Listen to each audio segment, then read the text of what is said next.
Safe na. Okay. Pero hindi mo na natatapos, Miss Rian. Ang dami nagtatanong. Kasi close na kayo ni EJ.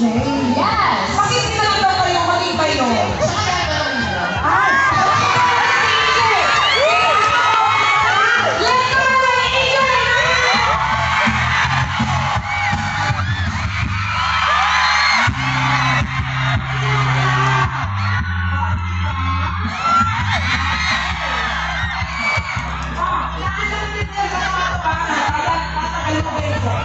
Andito na sila sa akin harapan sa EJ.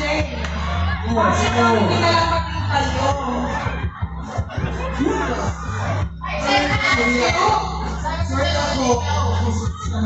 Oh my God!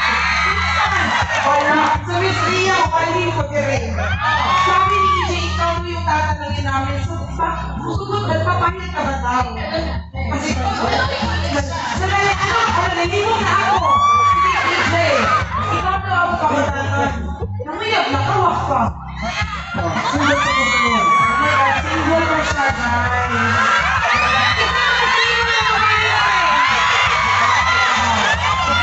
Makati na lang ako, ha?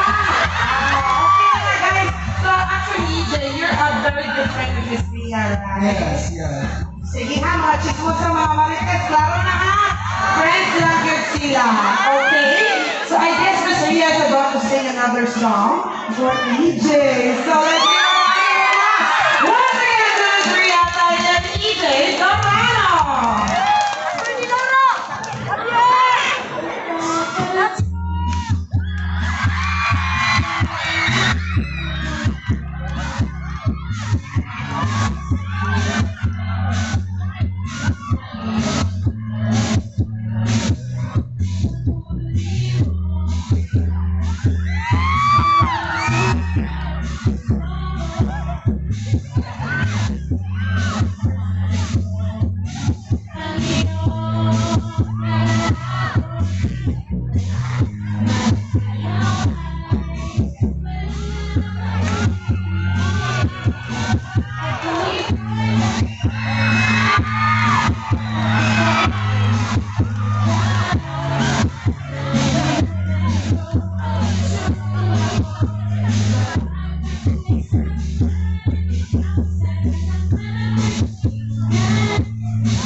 Naghahatag sa inyong suporta sa ako, kay Ria, sa ako kamahang si Durano, si Vice-Governor Junjun Davide.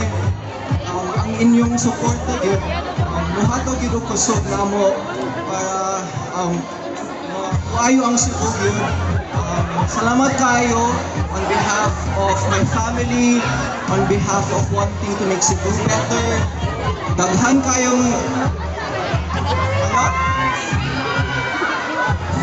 Daghan kayong salamat God bless. I love you all. Alright, thank you so much. Sa darating na May 9, tuloy po tayo sa pagsuporta kay Tito Ace and to spread the word even more about Vice-Governor Junjun Davide. For a better Cebu, diba? Kaya lang din naman ako napapush dito para nakita ko din naman po kasi how Cebu has been, and I know that Tito Ace and Vice-Gov have a lot of good plans for Cebu, so I'm hoping na pati kayo sumuporta sa kanila. Huwag niyo pong kakalimutan, May 9. Thank you everybody. Thank you, Talisay!